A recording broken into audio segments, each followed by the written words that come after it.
साहब हमका भी पैसा दे दीजिए, हमका हमारे गांव जाना है। काहे? तुमका गांव कहाँ जाना है? अगर तुम गांव चले जाओगे तो ये फैक्ट्री में काम कौन करेगा? क्या बताए साहब, 15 दिन पहले की बात है साहब।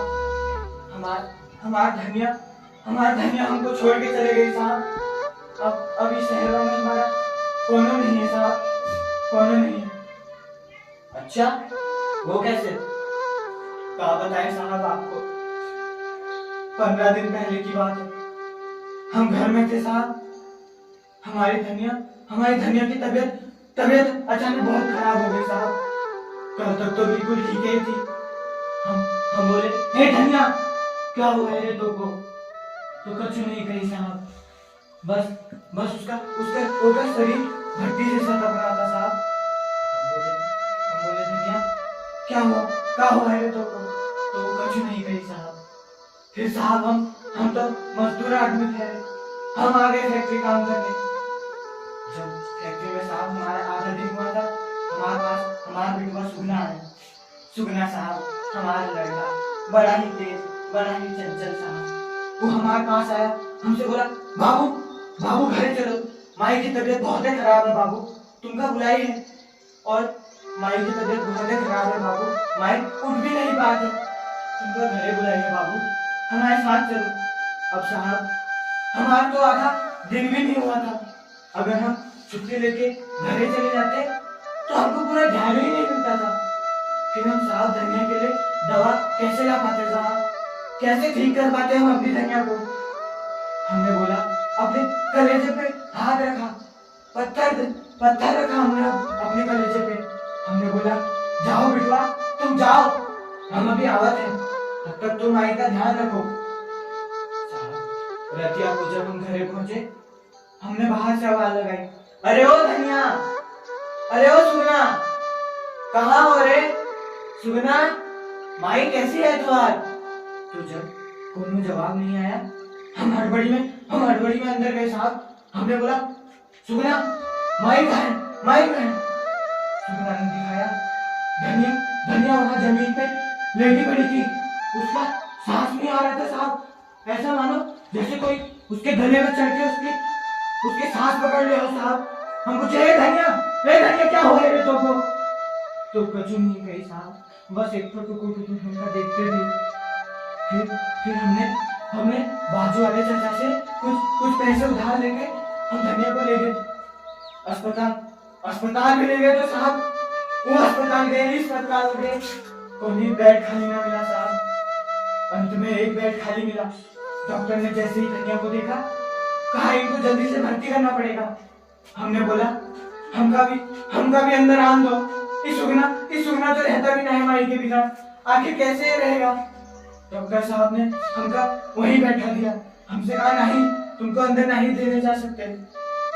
हम बहुत रोए साहब, हमने उनके पैर पकड़े, हमने कहा प्लीज हमका अंदर आन दो, तो उन्होंने कुछ नहीं कहा साहब। प्लीज मत बोलना बीच में। हमने कहा साहब, फिर हम भी वहीं बाहर बैठ गए साहब। फिर हम वहाँ बाहर साहब बैठ गए। उतने में ही एक ठो बड़ा सा आदमी, नीला सा बरसाती पहने, एक ठो बड़ा सा मुकुट लगाए हमारे सामने आया और हमसे पूछा कि धनिया देवी के साथ कौन है? हम कहे साहब हमें क्या हुआ है हमारी धनिया को साहब, क्या हुआ है हमारी धनिया को? तो उन्होंने कहा, धनिया देवी का फेफड़ा खराब हो गया है, उनको ऑक्सीजन नहीं आ रहा है साहब, तुम ये दवाई ले आओ और वो ऑक्सीजन सिलेंडर की व्यवस्था कर दो साहब।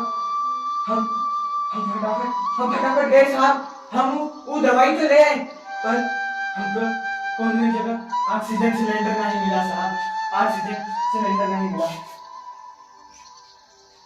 फिर जब हम अस्पताल पहुंचे तो वहाँ हमारा बिटवा सुगना वो भुगले रो रहा था। हम बोले, बिटवा रो नहीं बिटवा, रो नहीं, शांत हो जाओ, अगर तुम्हारी माई ठीक हो जाएगी फिर तुमको हलवा पूरी खिलाएंगे, रो नहीं बिटवा, रो नहीं। फिर साहब उस टाइम हम सुगना को बिस्कुट पानी में भिगो के खिलाए साहब। अगली जब सुबह हुई, हमने देखा कि धनिया को प्लास्टिक के बैग हमारे सामने रख दिया गया। हम बोले धनिया धनिया, हमका धनिया को देखना है। धनिया धनिया देखना, ये सुंदर हो रहा है देखना। धनिया उठना, क्या हुआ है देखो, उठ। साहब वैसे तो 2 गज की दूरी कहे थे साहब, पर उस समय में तो हम तक उसके 10 गज भी ना जाने दिया साहब पास। हम एक बार अपनी धनिया को देखना चाहते थे साहब, पर हमका पकड़ लिया गया साहब, हमको मिलने नहीं दिया। क्या फायदा साहब हमारा धनिया से शादी करने का? हमने तो सातों जन्म साथ रहने का वादा किया था उससे। अंतिम समय में वो अर्थी भी ना दे सके साहब हम। आखिर क्या फायदा है हमारा? और साहब ये भारत देश की समस्या ये कोरोना नहीं है साहब, नहीं, ये कोरोना बिल्कुल नहीं है। ये देश की समस्या गरीबी है साहब।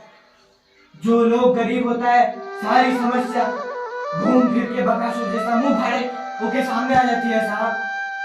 अब वैसे तो सरकार कह रही थी कि हाथों को बार बार साबुन से धो और 2 गज की दूरी रखो। अरे साहब 10 बाय 10 फुट के मकान में रहते हैं हम, कैसे रख पाते ये 2 गज की दूरी? और हाथों को बार बार धोते रहो, ये वैसे कहने की बात है साहब। अरे जिस बस्ती में हम रहते हैं वो बस्ती में तो पीने का पानी नहीं आता है। हमको दूर दूर जाना पड़ता है पीने का पानी लेने के लिए। फिर कैसे हम बार बार हाथों को धो पाते साहब? ये सब अब हमने सोच लिया है कि अब हम इस शहरों में अब हम नहीं रहेंगे साहब। वैसे तो मजदूर दिवस हर साल मनाया जाता है साहब, हर साल मनाया जाता है, पर ये सरकार करती क्या है उन मजदूरों के लिए? कुछ नहीं साहब, बस ऐसे ना जाने कितने मजदूर हैं साहब जो खुद की गरीबी के लिए आत्महत्या कर लेते हैं साहब। पर अब हमने भी सोच लिया है साहब, अब हम इस शहर में नहीं रुकेंगे, अब हम अपने गांव जाएंगे। अब हम वहीं जाएंगे साहब जहाँ जीवन है। चल ए बिटुआ, सुनना, चल बिटुआ, अब हम अपने गांव जाते हैं बिटुआ, चल। भैया ओ भैया मजदूर भैया, भैया ओ भैया मजदूर भैया।